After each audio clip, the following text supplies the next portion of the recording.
स्तोत्रे हरनिरपवादः परिकरः अतीतः पन्थानं तव च महिमा वाङ्मनसयोः अतद्व्यावृत्यायं चकितमभिधत्ते श्रुतिरपि सकस्य स्तोतव्यः कतिविधगुणः कस्य विषयः पदे त्वर्वाचीने पतति न मनः कस्य न वचः मधुस्थिता वाचः परमममृतं निर्मितवतः तव ब्रह्मन् किं वा अपि सुरगुरोर्विस्मयपदम् मम त्वेतां वाणीं गुणकथनपुण्येन भवतः पुनामीत्यर्थेऽस्मिन् पुरमथनबुद्धिर्व्यवसिता तवैश्वर्यं यत्तत् जगदुदयरक्षा प्रलयकृत् त्रयी वस्तु व्यस्तं तिसृषु गुणभिन्नासु तनुषु अभव्यानामस्मिन् वरदरमणीयामरमणिं विहन्तुं व्याक्रोशिं विदधत इहैके जडधियः किमिह किं कायः स खलु किमुपायस्त्रिभुवनं किमाधारो धाता सृजति किमुपादान इति च अतर्क्यैश्वर्ये त्वयि यनवसरदुःस्थो हतधियः कुतर्कोऽयं कांश्चिन् मुखरयति मोहाय जगतः अजन्मानो लोका किमवयववन्तोऽपि जगताम् अधिष्ठातारं किं भवविधिर्नादृत्य भवति अनीशो वा कुर्यात् भुवनजनने कः परिकरो यतो मन्दास्त्वां प्रत्यमरभरसंशेरत इमे त्रयी साङ्ख्यं योगः पशुपतिमतं वैष्णवमिति प्रभिन्ने प्रस्थाने परमिदमदः पथ्यमिति च रुचीनां वैचित्र्याद् ऋजुकुटिलनानापथजुषां तृणामेको गम्य त्वमसि पयसामर्णव इव महोक्षः खट्वाङ्गं परशुरजिनं भस्मफणिनः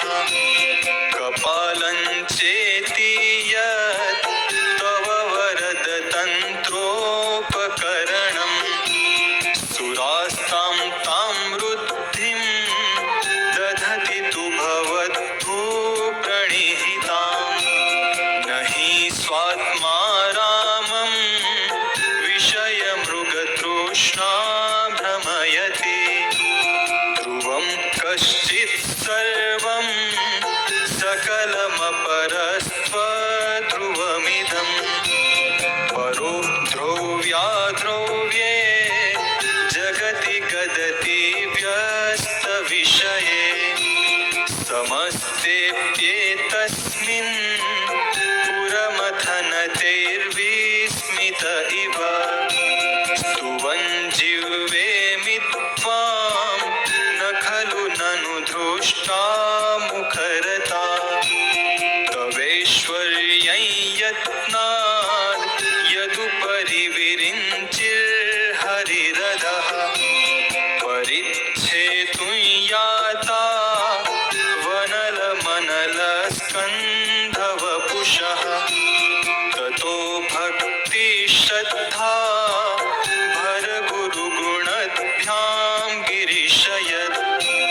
स्वयं तस्थेताभ्यां तव किमनुवृत्तिर्न फलति अयत्नादापाद्य त्रिभुवनमवैरव्यतिकरम् दशास्यो यद्बाहु न भृतरणकण्डूपरवशान् शिरः पद्मश्रेणी रचितचरणाम्भोरुहबले स्थिरायास्त्वद्भक्ते स्त्रीपुरहरविस्फुर्जितमिदम् अमुष्यत्वत्सेवा समधिगतसारं भुजवनं बलात् कैलासेऽपि त्वदधिवसतो विक्रमयतः अलभ्या पाताले व्यलसचलिताङ्गुष्ठशिरसि प्रतिष्ठा त्वय्यासीत् ध्रुवमुपचितो मुह्यति खलः यदृद्धिं सूत्राम्णो वरद परमोच्चैरपि सतिम् अधश्चक्रे बाणः परिजनविधेयस्त्रिभुवनः न तच्चित्रं तस्मिन् वरिवसितरि त्वच्चरणयोर्न कस्याप्युन्नत्यै भवति शिरसस्त्वय्यवनतिः अकाण्ड ब्रह्माण्ड क्षयचकितदेवासुरकृपा विधेयस्यासित्य स्त्रीनयनविशंसंहृतवतः सकल्माषः कण्ठे तव न कुरुते न श्रियमहो विकारोऽपि श्लाघ्यो भुवनभयभङ्गव्यसनिनः असिद्धार्थानैव क्वचिदपि सदेवासुरनरे निवर्तन्ते नित्यं जगति जैनो यस्य विशिखाः स पश्यन्नीशत्वाम् इतरसुरसाधारणमभूत् स्मर्तव्यात्मा न हि वशिशुपत्यः परिभवः महीपादाघातात् व्रजति सहसा संशयपदम् पदं विष्णोर्भ्राम्यत् भुजपरिघरुग्णग्रहगणम् मुहूर्त्योर्दोऽस्त्यय्यात्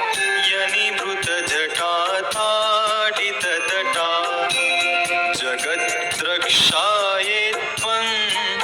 नटसि ननु वामेव विभुता वियद्व्यापीतारा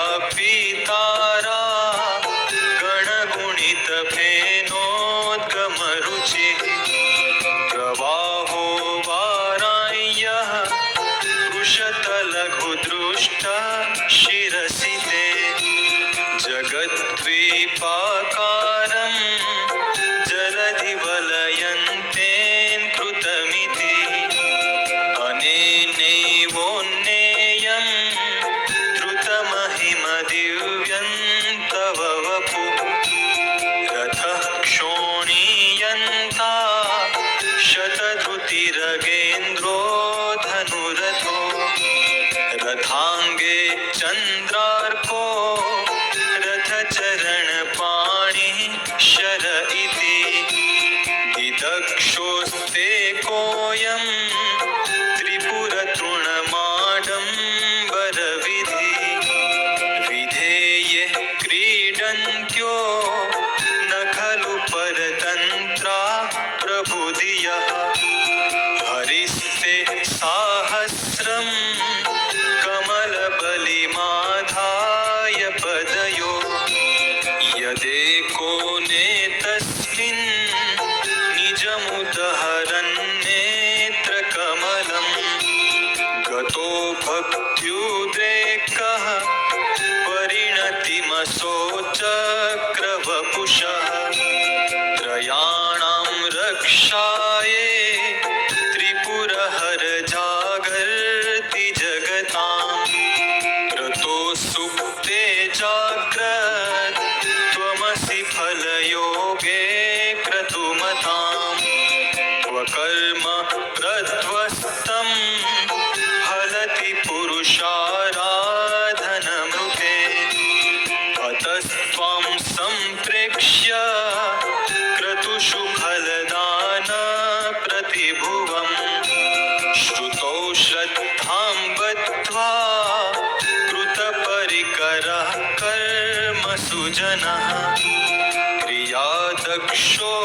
स्वतः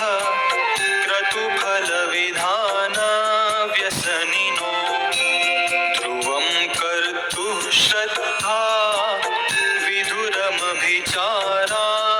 हिमखा प्रजानाथं नाथ प्रसभमभिकं स्वां दुहितरं गतं रोहितभूतां रिरमयिषुमृष्यस्य वपुषा धनुष्पाणेर्यातं दिवमपि सपत्राकृतममुं त्रसन्तं तेद्यापि त्यजति न मृगव्याधरभसः स्वलावण्याशंसा द्रुतधनुषमहनाय तृणवत् पुरः प्लुष्टं दृष्ट्वा पुरमथनपुष्पायुधमपि यदि स्त्रीणन् देवी यमनिरतदेहार्धघटनान् अवेति त्वामद्धा बत वरदमुग्धा युवतयः श्मशानेष्वा क्रीडा स्मरहरपिशाचा सहचरा चिताभस्मालेपा स्रगपि नृकरोटी परिकरः अमङ्गल्यं शीलं तव भवतु नामेवमखिलं तथापि स्मर्तॄणां वरद परमं मङ्गलमसि मनः प्रत्यग्चित्ते सविधमवधायात्तमरुतः प्ररुष्यद्रोमाणः प्रमदसलिलोत्सङ्गतिदृशः यदा लोक्याह्लादं रुद इव निमज्यामृतमये ददत्यन्तस्तत्त्वं किमपि यमिनस्तत्किल भवान् त्वमर्कस्त्वं सोमः त्वमसि पवनस्त्वं हुतवः त्वमापस्त्वं व्योमः त्वमुधरणिरात्मा त्वमिति च परिच्छिन्नामेवं त्वयि परिणता बिभ्रतु गिरं न विद्मस्तत्तत्त्वं वयमिह तु यत्त्वन्न भवसि त्रयीं तिस्रो वृत्ति त्रिभुवनमथोऽत्रीनपि सुरान् अकाराद्यैर्वर्णे स्त्रिभिरभिदधत्तीर्णविकृति तुरीयन्ते धाम ध्वनिभिरवरुन्धानमणुभिः समस्तव्यस्तं त्वां शरणदगृणाद्योमिति पदम् भवः शर्वो रुद्रः पशुपतिरथोग्रसः महान् तथा भीमेशाना विधियदभिधानाष्टकमिदम् अमुष्मिन् प्रत्येकं प्रविचरति देवश्रुतिरपि प्रियायास्मै धाम्ने प्रविहितनमस्योऽस्मि भवते नमो नेदिष्ठाय प्रियदवदविष्ठाय च नमो नमः क्षोदिष्ठाय स्मरहरमहिष्ठाय च नमः नमो वर्षिष्ठाय त्रिनयनयविष्ठाय च नमो नमः सर्वस्मै ते तदिदमतिसर्वाय च नमः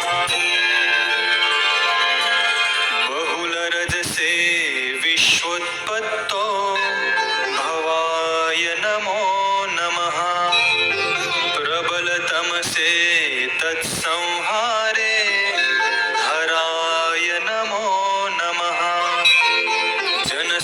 संस्कृते सत्त्वोद्रिक्तो मृडाय नमो नमः प्रमहसि पदे निस्त्रैगुण्ये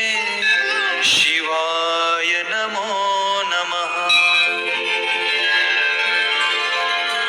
कृशपरिणति चेतः क्लेशवश्यं क्वचेदं क्व च तव गुणसीमोल्लङ्घिनी शश्वतृप्तिः इति चकितममन्दि कृत्य मां भक्तिराधात् वरदचरणयोस्ते वाक्यपुष्पोपहारम् असितगिरिसमं स्यात् कज्जलं सिन्धुपात्रे सुरतरुवरशाखा लेखिनी पत्रमुर्वे लिखति यदि गृहीत्वा शारदा सर्वकालं तदपि तव गुणानामीशपारन्न याति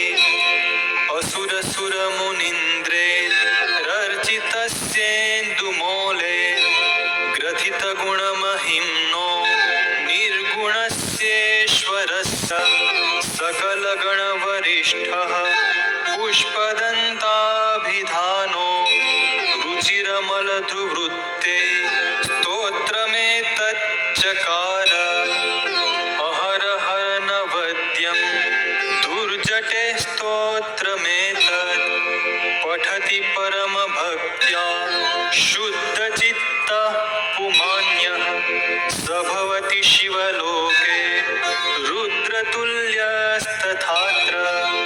प्रचुरतरधनायु पुत्रवान् कीर्तिमांश महेशान्नापरो देवो महिम्नो नापरास्तुतिः अघोरान्नापरो मन्त्रो नास्ति तत्त्वं गुरोः परम् दीक्षादानं तपस्तीर्थं नानैयागादिकाः क्रिया महिम्नस्तव पाठस्य कलान्नर्हन्ति षोडशीम् कुसुमदशननामा सर्वगन्धर्वराजः शशिधरवरमौले देवदेवस्य दासः स खलु निजमहिम्नो भ्रष्ट एवास्य रोषात् स्तवनमिदमकार्षीत् दिव्यदिव्यं महिम्नः सुरवरमुनिपूज्यं स्वर्गमोक्षैकहेतुं पठति यदि मनुष्यः प्राञ्जलिर्नान्यचेतः व्रजति शिवसमीपं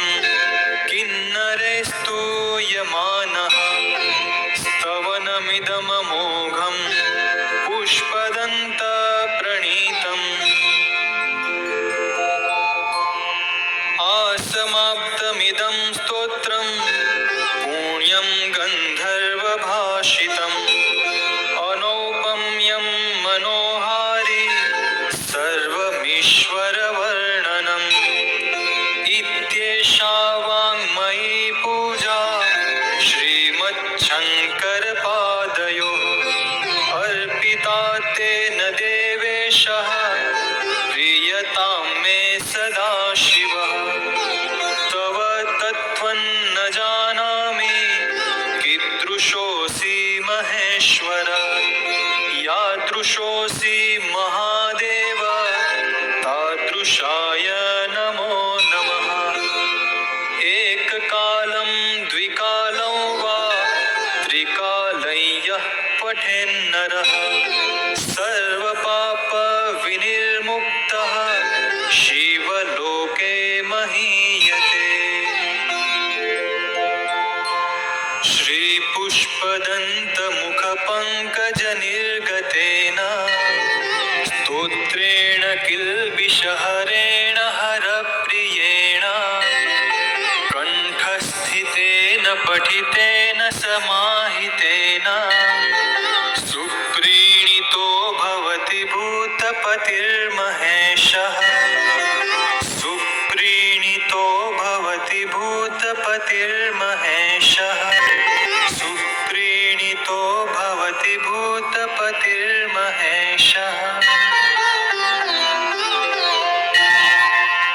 इति श्रीपुष्पदन्तविरचितं